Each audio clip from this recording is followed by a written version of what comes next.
यहाँ पे हम लोग जो बात करने जा रहे हैं अब C4 साइकिल की बात करने जा रहे हैं।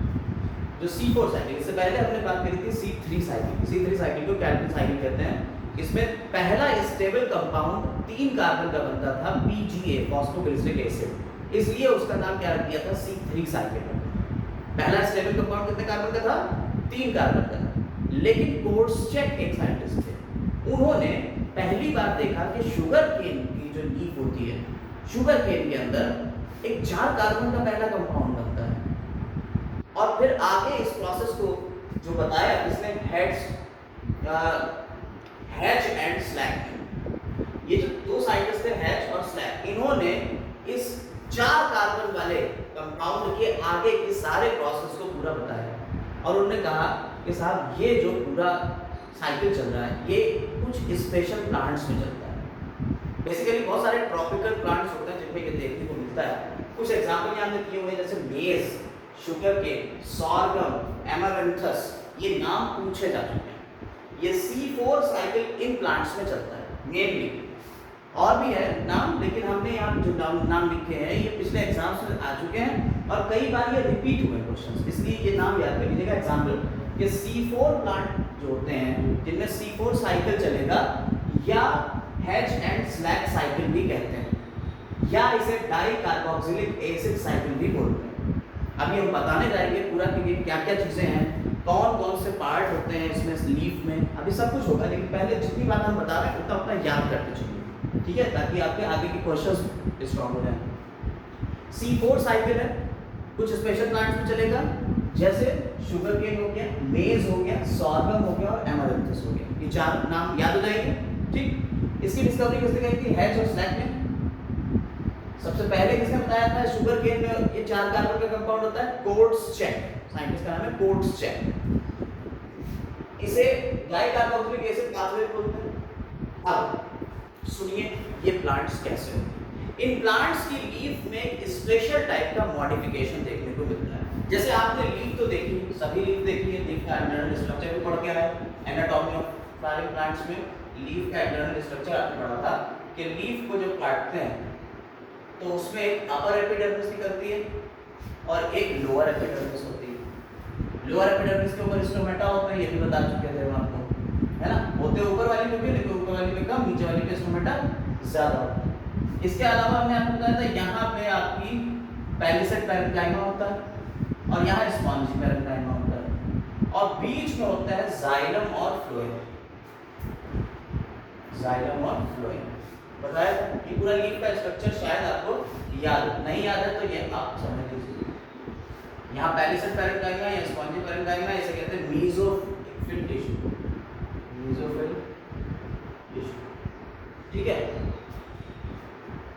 यहाँ जो लीफ है इन प्लांट्स की, C4 प्लांट्स की, कौन से प्लांट्स की? C4 plants. इनकी लीफ के ऊपर एक स्पेशल वैस्कुलर बंडल में, वैस्कुलर बंडल के ऊपर एक स्पेशल बंडल और ये सेल्स का एक पूरा ग्रुप है जिसे हम क्या कह देते हैं? बंडल शीथ कहते हैं। क्या कह देते हैं? बंडल शीथ कहते हैं। समझ में आई बात है? ठीक है, क्या कह दिया हमने? बंडल शीट कह दिया। किसके ऊपर है? वैस्कुलर बंडल के ऊपर सेल्स का अरेंजमेंट है जिसे हमने बंडल शीट कह दिया। बोलो कोई दिक्कत नहीं, यानी जाइलम फ्लोएम को कवर करे हुए बंडल शीट सेल्स हैं और इसके आसपास कौन सी है? Mesophyll cells. इसके आसपास कौन सी है? मेसोफिल सेल्स, ठीक है। क्या होता है कि बंडल शीट की सेल्स और मेसोफिल सेल्स दोनों में मिलके फोटोसिंथेसिस हो रही। अभी तक आपकी जो फोटोसिंथेसिस हो रही थी वो मेसोफिल सेल्स के अंदर हो रही थी, लेकिन अब जो फोटोसिंथेसिस होगी उसमें मेसोफिल सेल्स और बंडल शीट सेल्स दोनों के दोनों पार्टिसिपेट करेंगे। ऐसा क्यों हो रहा है? ये प्लांट्स ऐसा क्यों कर रहे हैं? और जो पुराने C3 वाले प्लांट्स थे उनमें तो ये बंडल शीट मिल नहीं थी, उनमें तो बंडल शीट मिल नहीं। तो अगर उनमें बंडल शीट नहीं मिल रही थी तो वहां फिर ऐसा क्या हो जा रहा था जो ये मॉडिफाई हो गए प्लांट C4 करने लगे? अगर सब कुछ काम C3 से चल ही रहा था, हमने आपको बताया कि C3 हो चाहे C4 प्लांट हो चाहे कैम प्लांट हो, हर किसी में C3 साइकिल कैल्विन साइकिल तो चलेगा ही चलेगा, है ना। अभी हमने ये बात बताई, ये साइकिल तो चलेगा C3 साइकिल। लेकिन अब क्वेश्चन आ रहा है कि जो लीफ है ये मॉडिफाई क्यों हो गई? तो इसका एक बेसिक सा आंसर जरा समझिए। लीफ जो होती है इसमें जब पुरानी वाली लीफ की बात करें, अगर कौन से C3 प्लांट्स वाला, तो जो C3 प्लांट्स थे उनकी जो लीफ होती थी, उस लीफ की खासियत क्या होती थी? उसमें बंडल शीट तो मिलती नहीं, उसमें मिलती थी मेसोफिल सेल्स, और उसकी पहली रिएक्शन क्या होती थी जरा बताएंगे? पहली रिएक्शन होती थी RuBp plus CO2 gives VGA, और in the presence of Rubisco ये एंजाइम होता था राइबोलोज बाइफॉस्फेट कार्बोक्सिलेज ऑक्सीजनेज। अभी ये बात होगी C3 प्लांट्स में, ये बात हो चुकी है कि ऐसे होता था रिएक्शन। लेकिन यार इस एंजाइम की एक खासियत है, हमने आपको बताया था ये एंजाइम की खासियत क्या है कि ये कार्बोक्सिलेज एक्टिविटी करेगा और ये ऑक्सीजनेज एक्टिविटी भी करेगा। ऑक्सीजनेज एक्टिविटी का मतलब क्या होगा? RuBp में ऑक्सीजन को जोड़ देगा यार, यही एंजाइम। अगर ऑक्सीजन की कंसंट्रेशन ज्यादा है तो RuBp में कौन जुड़ जाएगा? RuBp में कौन जुड़ जाएगा? ऑक्सीजन। और अगर ऑक्सीजन की कंसंट्रेशन कम है, कार्बन डाइऑक्साइड ज्यादा है, तो ये कार्बोक्सिलेशन कर देगा।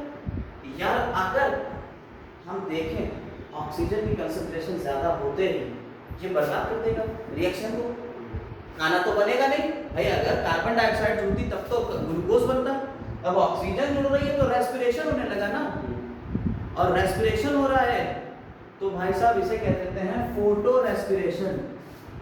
फोटो रेस्पिरेशन ये प्रोसेस क्या कह रहा है बेटा?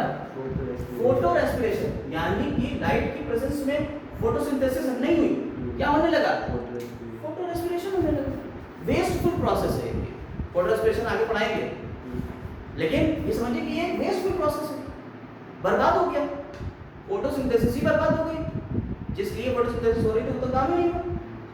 इसलिए कुछ प्लांट्स ने अपने आप को मॉडिफाई किया और इस प्रोसेस को रोकने के लिए, फोटो रेस्पिरेशन को रोकने के लिए एक नया तरीका अपनाया।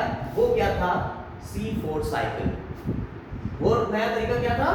C4 साइकिल था। समझ में आई बात है? और इस तरीके के लिए इन्होंने अपनी लीफ में ये मॉडिफिकेशन कर दिया, बंडल शीट डालने। इससे फायदा क्या होगा? आधी रिएक्शन यहाँ चलेगी और आधी रिएक्शन यहाँ चलेगी। बंडल शीट के अंदर भी क्लोरोप्लास्ट होते हैं, ठीक है, और मेसोफिल सेल्स के अंदर भी क्लोरोप्लास्ट। कौन से सेल्स है ये? मेसोफिल। इनके अंदर भी क्या है? क्लोरोप्लास्ट। फिर इनके और इनके क्लोरोप्लास्ट में फर्क क्या है? मेसोफिल सेल्स के अंदर जो क्लोरोप्लास्ट होते हैं उसमें RuBisco यानी rubisco राइबोलोज biphosphate carboxylase oxygenase enzyme नहीं।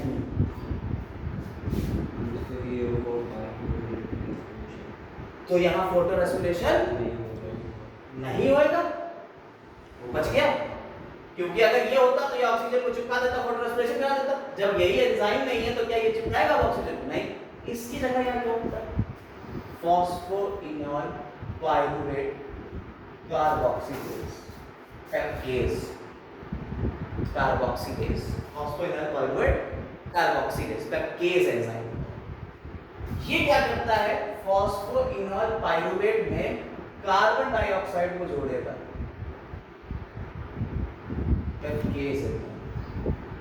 और एक 4 कार्बन का कंपाउंड बनाएगा ऑक्सैलोएसिटिक एसिड। कौन सा कंपाउंड बनाया? एक 4 कार्बन का कंपाउंड बनाया, जिसे क्या कह दिया? Oxaloacetic acid. और फिर ये रिएक्शन आगे चलेगी। तो पहला स्टेबल कंपाउंड कौन बना? Oxaloacetic acid. ये कितने कार्बन का कंपाउंड है? 4 कार्बन का कंपाउंड। अब ये ऑक्सैलोएसिटिक एसिड जो है ये पहुंचेगा किसमें? ये पहुंच जाएगा इसमें। 4 कार्बन का कंपाउंड है, ये मेसोफिल सेल्स से निकल के किसमें पहुंचेगा? बंडल शीट सेल्स में। और बंडल शीट सेल्स में ये कार्बन वाला कंपाउंड पहुंच गया, फिर ये मैलिक एसिड और आगे बनाएगा, बाकी रिएक्शंस करेगा 3 कार्बन कंपाउंड बना के, और वापस से ये पीपी में बदल जाएगा। यानी कि होगा क्या?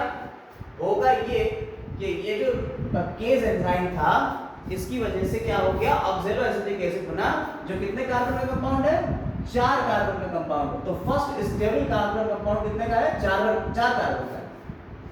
इसके बाद आगे 3 कार्बन का होगा, फिर आगे चल के चलते चलते ये इसमें वापस बदल जाएगा। तो ये पूरा एक साइकिल हो गया। इसलिए इस साइकिल को क्या कह दिया हमने? C4 साइकिल कह दिया। समझ में आई बात है? अभी ये हमने आउटलुक दिया, अब हम इसका डिटेल वर्जन बताने जा रहे हैं कि कैसे एसिड में ये हो रहा है।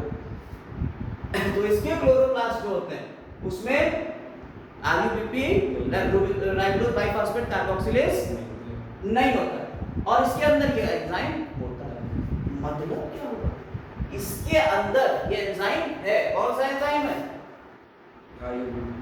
किसको? Ribose biphosphate carboxylase oxygenase.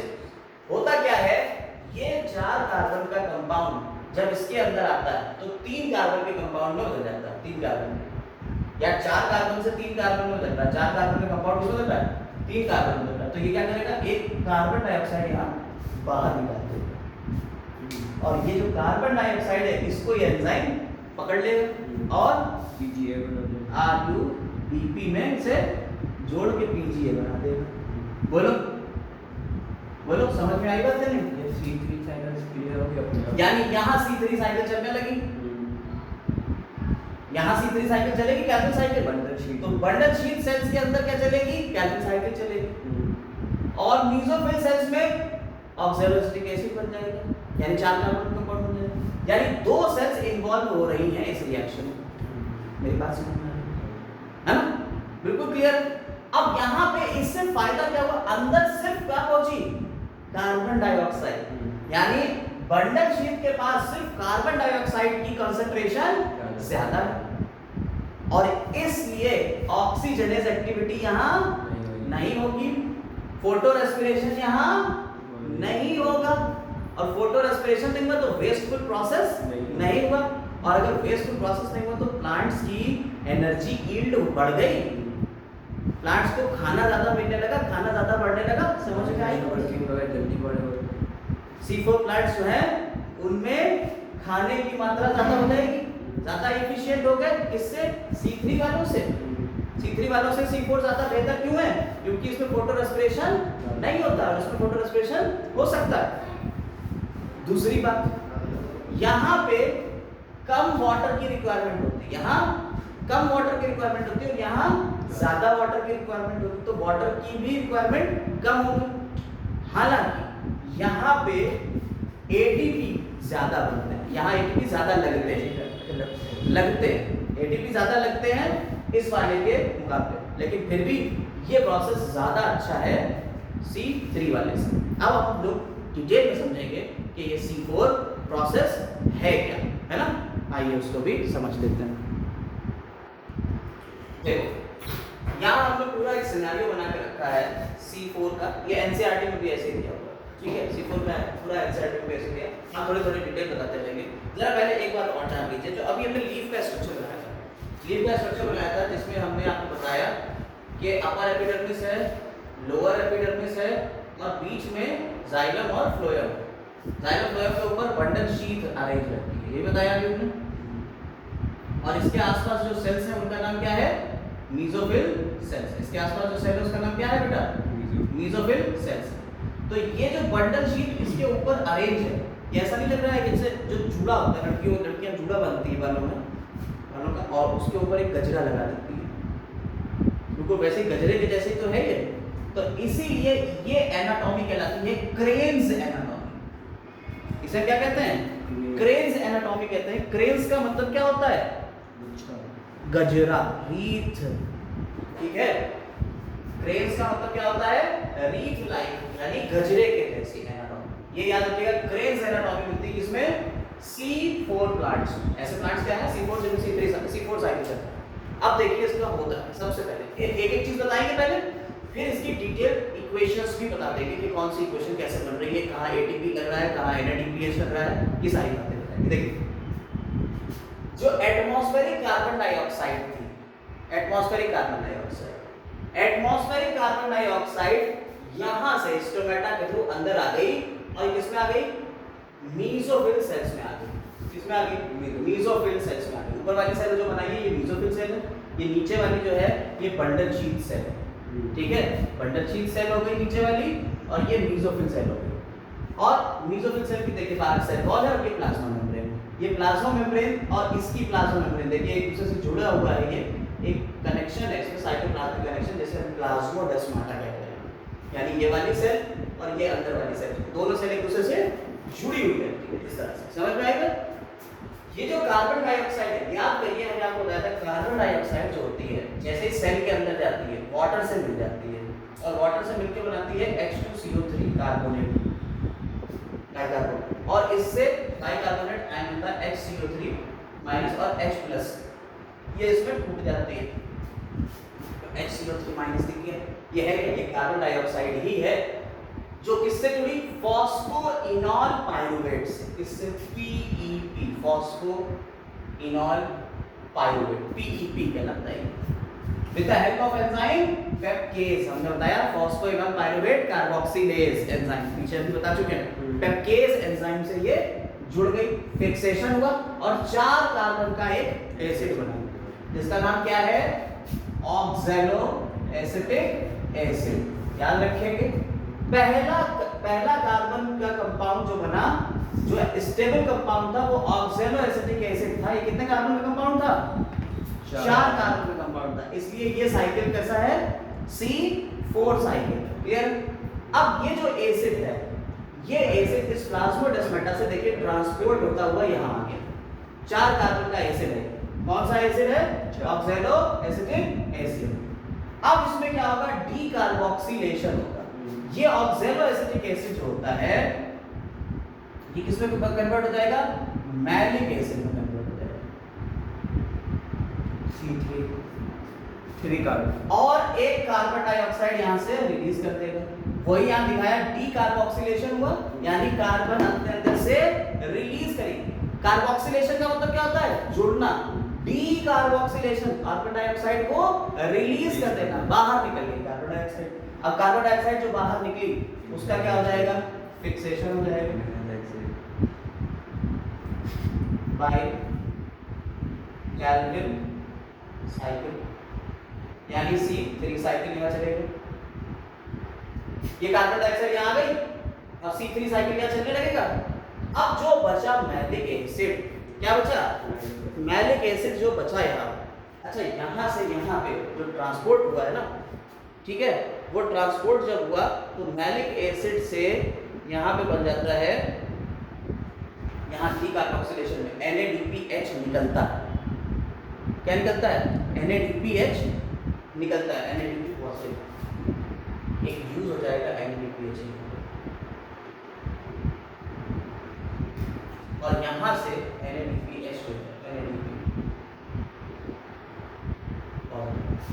अब यहाँ जब आगे जाएंगे तो एक NADP बन जाएगा वापस। तो एक NADP यहाँ से निकला और यहाँ बन गया, तो हम हटा देने से कोई फर्क नहीं पड़ा। ठीक है, यहाँ एक तरफ यूज हुआ, एक तरफ बन रहा है, तो NADP तो पॉजिटिव नेगेटिव बैलेंस होगा। क्लियर है? अब ये मैलिक एसिड जो है ये किसमें कन्वर्ट हो जाएगा? पाइरुवेट में, पाइरुविक एसिड में। मैलिक एसिड किसमें कन्वर्ट हो गया? पाइरुविक एसिड में कन्वर्ट हो गया। समझ में आई बात या नहीं?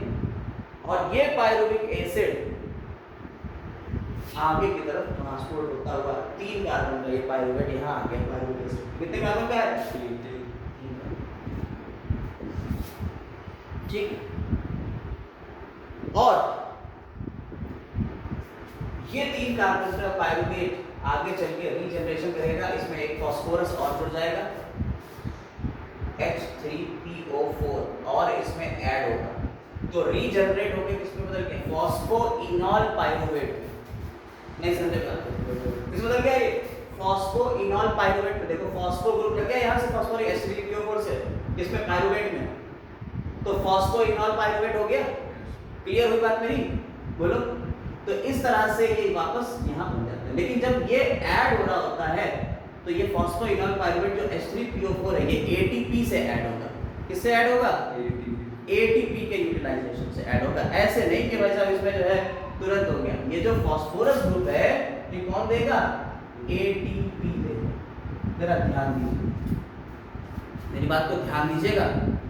यहाँ पाइरुवेट से फॉस्फोइनॉल पाइरुवेट बनने में ATP लग रहा है, ठीक। और कार्बन साइकिल के लिए ऑक्सैलोएसिटिक एसिड ने एक कार्बन डाइऑक्साइड छोड़ा था। कितने छोड़े थे? एक कार्बन डाइऑक्साइड छोड़ा था।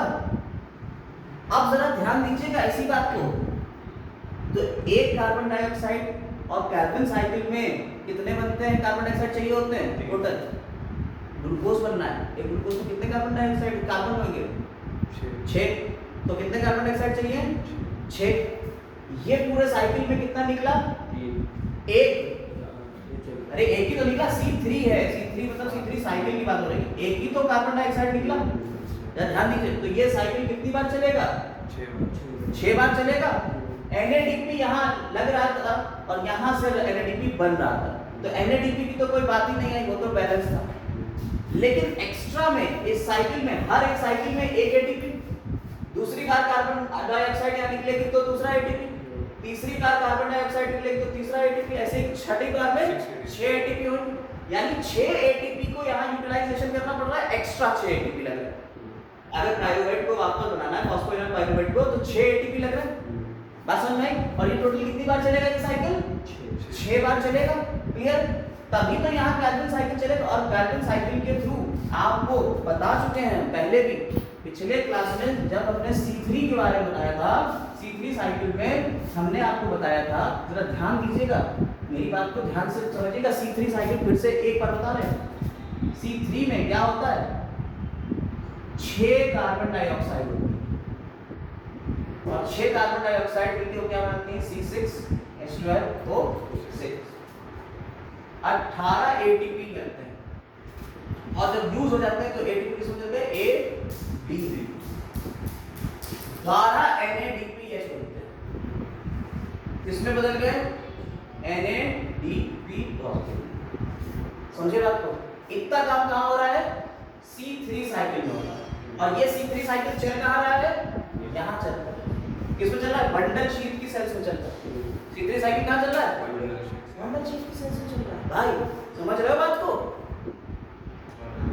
सिर्फ उसको बनाने को बचाने के चक्कर में ग्लूकोज बनाने के लिए यहाँ ये चल रहा है। और वापस से 6 ATP यार यहाँ और नहीं लग गए, 6 ATP और नहीं लग गए यहाँ पे एक्स्ट्रा। C4 साइकिल पूरा चलाने के लिए C3 तो चल ही रहा है यहाँ पे, लेकिन ये जो कंपाउंड ये साइकिल पूरा चल रहा है 4 कार्बन वाला साइकिल, इस पूरे साइकिल में 6 ATP एक्स्ट्रा नहीं लग रहा है? लग रहा है। तो टोटल अगर पूछा जाए C4 में कितना ATP लग रहा है? C4 में जरा देखना, यहाँ ATP किसमें कन्वर्ट होता है? जरा ध्यान से देखना, इस बात को बहुत ध्यान से देखना कि 6 ATP हैं और वो बनाते क्या हैं। बहुत ध्यान से देखना इस पॉइंट को, अगर तुम समझ गए तो बस यहीं पे रह गए। 6 ATP जब टूटते हैं, वैसे ATP से क्या बन रहा है? ADP बन रहा है, लेकिन यहाँ जब 6 ATP टूटते हैं तो क्या बनता है? AMP। भाई साहब अभी ATP से ADP बन रहा था, यानी एक फॉस्फेट हट रहा, ट्राइफॉस्फेट, एडिनोसिन ट्राइफॉस्फेट से एडिनोसिन डाइफॉस्फेट बना, यानी एक फॉस्फेट हट रहा। अब यहाँ मोनोफॉस्फेट हो गया तो कितने फॉस्फेट हटे? 2 फॉस्फेट हटे। अगर से हम इस टर्म में कहें तो हम ये कह सकते हैं 12 ATP से 12 NADPH बने। अरे 2 फॉस्फेट निकले, मतलब 12 ही तो फॉस्फेट निकल रहे हैं भाई। 6 ATP से 6 AMP बन रहा है। कितने फॉस्फेट निकल रहे हैं? 12 फॉस्फेट, है ना? और 12 ATP से 12 ATP बन रहे हैं, तब भी तो 12 फॉस्फेट ही निकल रहे हैं। यानी इस पॉइंट को हम इस तरह से भी कह सकते हैं 12 एटीपी कन्वर्टेड इनटू 12 एटीपी कह सकते हैं। यानी यहाँ इस साइकिल में एक्स्ट्रा कितने एटीपी लग रहे हैं? 12 एटीपी एक्स्ट्रा यूज हो रहे हैं। समझ में आई बात है? 12 एटीपी एक्स्ट्रा यूज हो रहे हैं। तो C4 साइकिल चलाने के लिए 18 तो पहले एटीपी थे ही थे, क्योंकि C3 तो चल ही रहा था। C3 तो इंक्लूडेड है ना इसमें, ये C3 साइकिल इंक्लूडेड है। हाँ 12 इसमें और ऐड हो गए, टोटल कितने एटीपी हो गए? 30 एटीपी हो गए। बाकी सारी चीजें सेम रहेंगी। समझ में आई बात या नहीं? ध्यान से समझना इस पॉइंट को बेटा, यहीं पे खेल हो जाता है।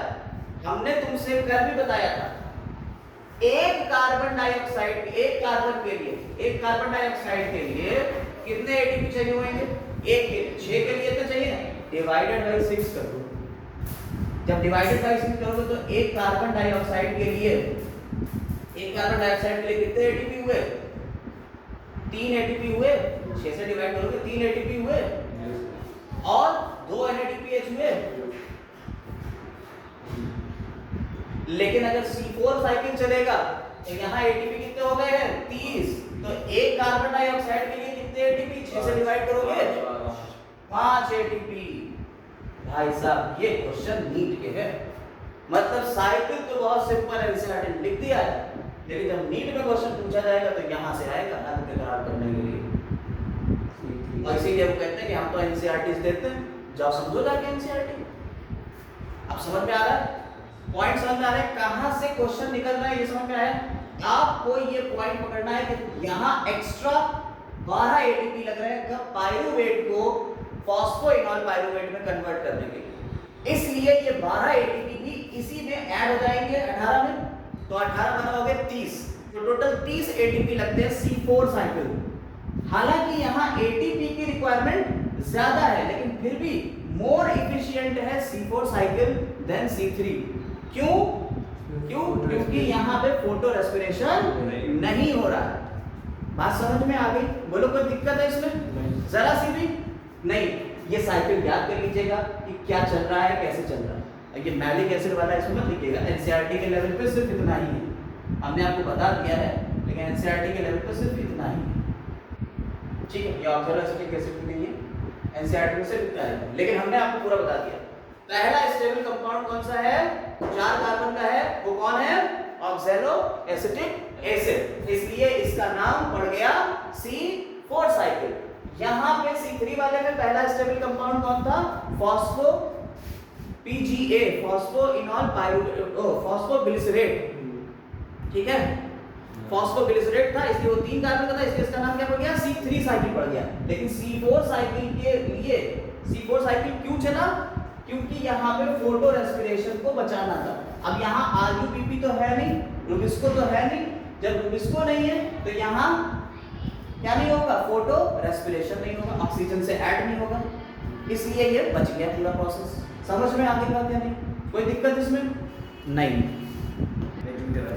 देखो अब यहाँ पे जो हम लोग बात करने जा रहे हैं वो है क्रेसुलेशियन एसिड मेटाबॉलिज्म, यानी CAM plants, CAM, CAM plants. देखिए ये प्लांट्स जो होते हैं इनके भी एग्जांपल आपको याद होना चाहिए। सीगम, कैलेंचोए, ओपुन्शिया, पाइनएप्पल, एगेव और वैनिला। ये एग्जांपल याद, जैसे अभी C4 के हमने एग्जांपल बताए थे C3। अगर आपको C4 समझ में आ गया है तो कैम भी समझ में आ जाएगा बिल्कुल सही से। देखिए समझिएगा, ये वो प्लांट्स हैं जो जीरोफिटिक एडाप्टेशन शो कर रहे हैं।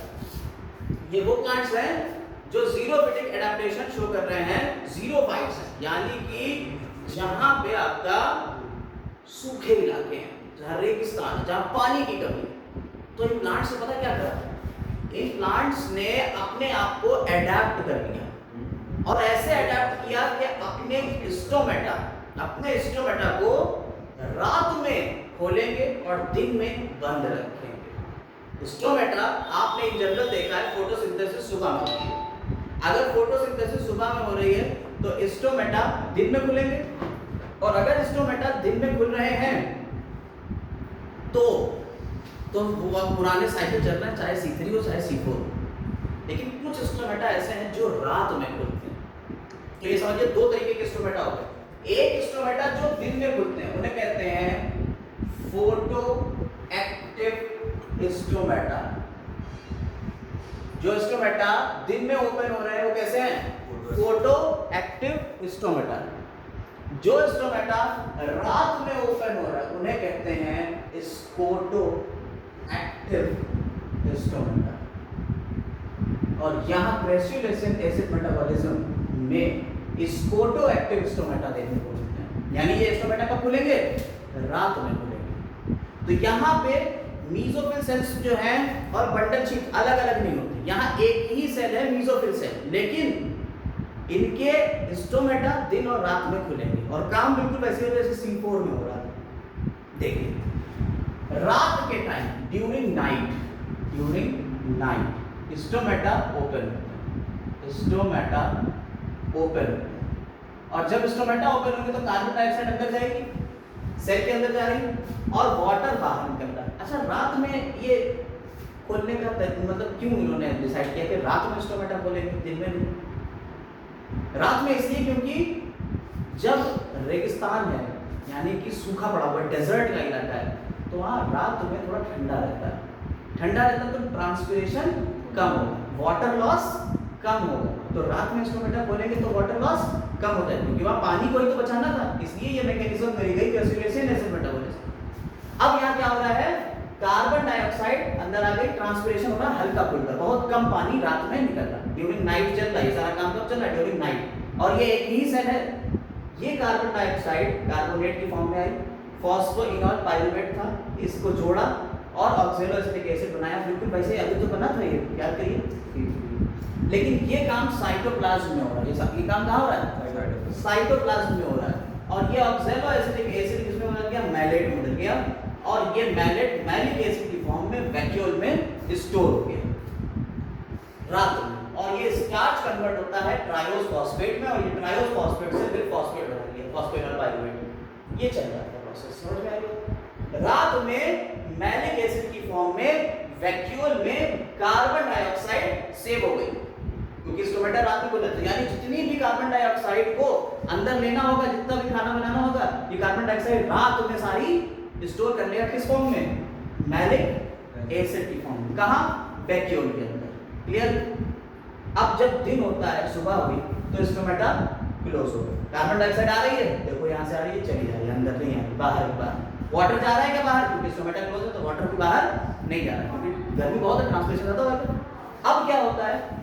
अब इस कंडीशन में मैलिक एसिड से मैलेट बनता है और मैलेट फिर वापस पाइरुवेट में बदल जाता है। जब मैलेट पाइरुवेट में बदलता है तो भाई साहब कार्बन डाइऑक्साइड बाहर निकाल देता है। याद रखिए, रात में से कार्बन डाइऑक्साइड निकली थी और दिन में वही कार्बन डाइऑक्साइड छोड़ दी। समझ में आई बात है नहीं? और जैसे कार्बन डाइऑक्साइड छोड़ी, C3 साइकिल, कैल्विन साइकिल चालू हो गया। कौन सा साइकिल चालू हो गया? C3 cycle. अपना खाना बना लेंगे दिन में, बोलो कोई दिक्कत इसमें? ये अपना खाना बना लेंगे दिन में, तो ये C3 साइकिल चल रहा है, अपना खाना बना रहे, मस्त काम चल रहा है। तो आधा काम इनका रात में हो रहा है, आधा काम इनका दिन में हो रहा है। इसके थ्रू ये क्या कर रहे हैं? किस चीज के लॉस को बचा रहे हैं? किसके लॉस को बचा रहे हैं? वाटर के लॉस को बचा रहे हैं। आपने ओपुंशिया, कैक्टस वगैरह देखा है। कैक्टस एक ऐसे एनवायरनमेंट में होता है जहाँ पानी की कमी होती है, तो इस तरह से ये अपने वाटर लॉस को बचा देते हैं और ये साइकिल कराता है ग्रेजुलेशन एसिड मेटाबॉलिज्म। आप एग्जैक्ट ये याद रखिएगा, एग्जांपल्स यहीं से क्वेश्चंस आने वाले हैं और ये याद रखिएगा कि दिन में और रात में कब हो रहा है। क्लियर है मेरी बात? ये सब क्लियर हो गया? ठीक है, तो ग्रेजुलेशन एसिड मेटाबॉलिज्म हो गया, C4 पार्ट हो गया। अब बचा जो एक पार्ट, छोटा सा पार्ट है, वो है फैक्टर्स अफेक्टिंग फोटोसिंथेसिस। कौन कौन से फैक्टर्स फोटोसिंथेसिस को अफेक्ट कर रहे हैं? और एक पार्ट है फोटो रेस्पिरेशन। एक फोटो रेस्पिरेशन का और फैक्टर्स अफेक्टिंग जो है, इसको हम लोग नेक्स्ट क्लास में कवर कर लेंगे। आज के लिए ये इतना ही रखना है अभी के क्लास में, इसके बाद की बातें हम नेक्स्ट वीडियो में कर लेंगे। ठीक है, चलिए, हैव अ नाइस डे।